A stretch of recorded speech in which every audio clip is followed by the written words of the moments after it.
আমি আবির। ক্লাসের সব থেকে ঘাড়তেরা স্টুডেন্ট হওয়ার সাথে সাথে টিচারদের সবচেয়ে পছন্দের ছিলাম। শীতকালের রস চুরি থেকে শুরু করে গ্রীষ্মকালের আম, জাম, কাঁঠাল, কামরাঙ্গা সব কিছু ছিল আমাদের দখলে। মানে আপনাদের পয়েন্ট অফ ভিউতে সেটা চুরিও হতে পারে, কিন্তু আমাদের কাছে ছিল সেটা আমাদের অধিকার। সডিম, আজকে আমাদের উদ্দেশ্য কি? কামরাঙ্গা চুরি?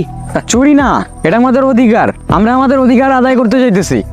সো হাউস দ্য জোশ, হাউস দ্য জোশ, মুভ মুভ মুভ।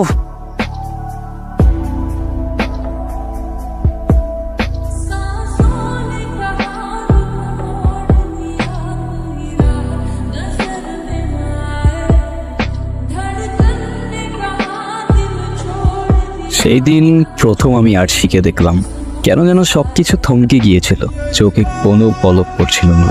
হঠাৎ করে মনে হলো অনেক বড় হয়ে গেছি, ঠিক বিয়ে করতে যতটা বড় হতে হয় ততটা। পড়ালেখায় তো এমনিই মন বসতো না। প্রতিদিনের একটাই রুটিন ছিল, কোনোরকম ক্লাসগুলো শেষ করে ফুটবল খেলতে যাওয়া। আমাদের ঝগড়া, বন্ধুত্ব সব সেই খেলার মাঠ থেকেই। মাঝে মধ্যে আফসোস হয় এখনকার পোলাপাইন সেই ইমোশনগুলো চাইলেও বুঝতে পারবে না। ও আচ্ছা, আমি তো মেইন পয়েন্ট থেকেই সরে গেছি। ফুটবলের পাশাপাশি এখন রুটিনে আরেকটা জিনিস অ্যাড হয়েছে, ওই যা হয় আর কি। শুরু হয়ে গেল আমার ছ্যাঁচড়াদের মতো আরশির পেছন পেছন করা। নিজের পড়ালেখা বাদ দিয়ে যেখানে ও সেখানেই আমি। প্রথম কয়েকদিন তো তাকালেই আমি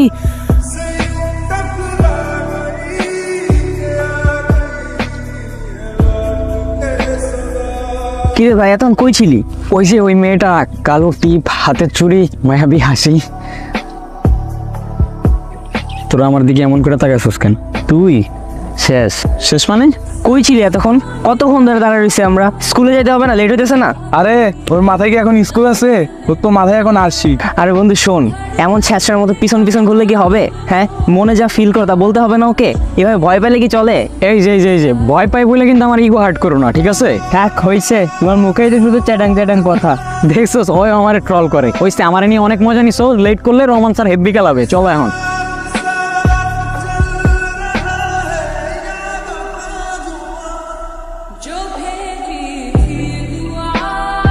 শোন ভাই, আজকে যদি না বলতে পারস না, আর জীবনও বলতে পারবি না। যা। কি? একটু এদিকে আসবা, প্রাইভেটে কথা আছে। আমার ছোট ভাই, যা বলার ওর সামনে বলো। I love you. গার্লফ্রেন্ড হয়ে যাও আমার। আয় যা তো, তুই তো থাপ্পড় মারবো না, সব হিরোগিরি বের হয়ে যাবে। এইটুকু তো তুমি মারতেই পারো, তোমার তো অধিকার আছেই। কোনো রিপ্লাই তো দিয়ে যাও। কাল আবার থাপ্পড় খেতে চলে এসো, রিপ্লাই পেয়ে যাবা।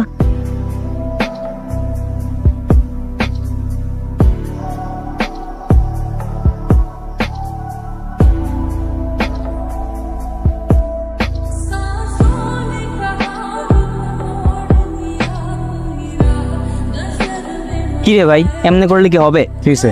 মানে তুই যেটা ফিল কর সেটা ওর বুঝাইতে হবে না? তোর মনের যে ফিলটা আছে এটা ওর দেখাইতে হবে না? আর ডেলি ডেলি কি এক থাপ্পড় খেয়ে আসতেছস, আমাদের ইজ্জতের ফালুদা বানাই দিতেছস একদম। এমনি ডেলি ডেলি থাপ্পড় খেলে আমাদের ইজ্জত থাকবে? সেই দিন সারা রাত ঘুম আসেনি।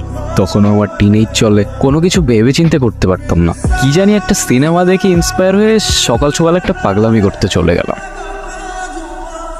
কি সমস্যা? কি তোমার সমস্যা তুমি, তোমার মাথায় সমস্যা। মানে কি? এতদিন ধরে যে ঘোরাইতেছো, এতগুলা থাপ্পড় মারছো, একটা অ্যান্সার তো দিবা। অ্যান্সার লাগবে?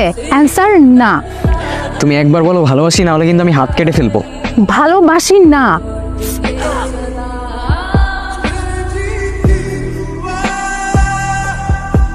সেদিন থেকে আমি ওকে নতুন করে জানতে শুরু করলাম।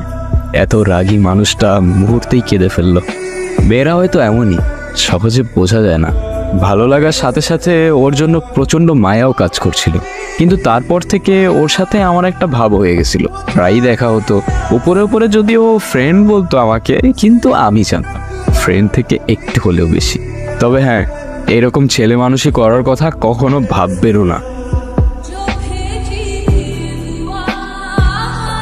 কি অবস্থা, কেমন আছো? রাখো তোমার কি অবস্থা। এই নাও, নোট নিয়ে এসছি। ক্লাস টাস তো করো ঠিক মতো, পরে তো ফেল করবো। আরে না, রহমান স্যারের সাথে আমার সেই খাতির আছে, কিন্তু একটা সমস্যা আছে। ওনার কাছে প্রাইভেট না বললে নাম্বার দিতে চায় না। ক্লাস করবে না ঠিক মতো, আবার নাম্বার। করি তো। হ্যাঁ, ঘোরার দিন করো। একই তো, তোমার পড়াই তো আমার পড়া, তাই না? এইসব কথা বাদ দিয়ে একটু মনোযোগ দিয়ে পড়াশোনা করো। আচ্ছা দেখি তোমার ব্যথা তো ঠিকই আছে, আরো যাও, বেশি করে করো। আচ্ছা চলো আজকে ঘুরতে যাই, ওয়েদারটা সুন্দর আছে। না, আজকে ভালো লাগতেছে না। আরে চলো না, গেলেই ভালো লাগবে। কচু ভালো লাগবে। আরে চলো তো।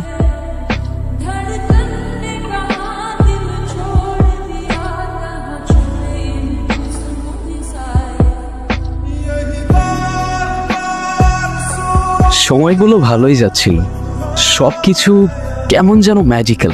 কেন যেন শুধুমাত্র সেই মুহূর্তগুলোতেই সারা জীবন বাঁচতে ইচ্ছা হচ্ছিল। মাঝে মাঝে মনে হয় সময়গুলো যদি মেমোরি কার্ডে বন্দি করে রাখতে পারতাম। কিন্তু কথায় আছে না, ভালো দিনগুলো যখন সঙ্গী হয়ে থাকে, ঠিক তখনই খারাপ দিনগুলো আমাদের সঙ্গী হতে চায়। এই তোরা খেলতে যা, কালকে স্কুলে দেখা হইব। তুই খেলবি না? কালকে খেলবো না। Sorry sorry sorry sorry, late করে ফেললাম। তোমার এই যে শীট দিছিল না, এই দেখো আমি সবগুলো পড়ে ফেলছি। আর রহমান স্যারের যেগুলো ম্যাথ ছিল না, সবগুলো পড়ে ফেলছি আমি। মানে ওই লাস্টের ম্যাথগুলা গাইড থেকে মেরে দিছি।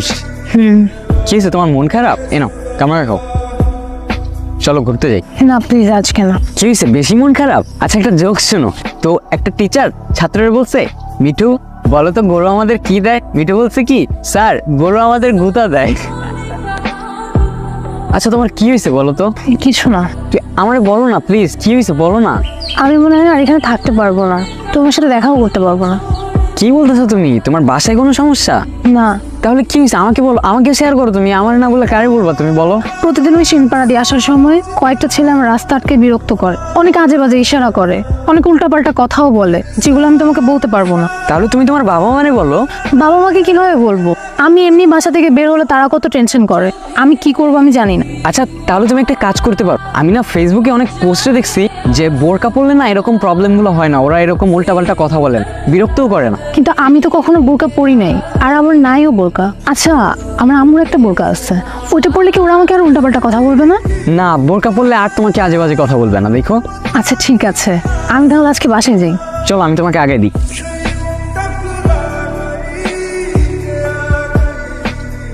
কি হয়েছে, দৌড়াইতেছিস কেন? আসি।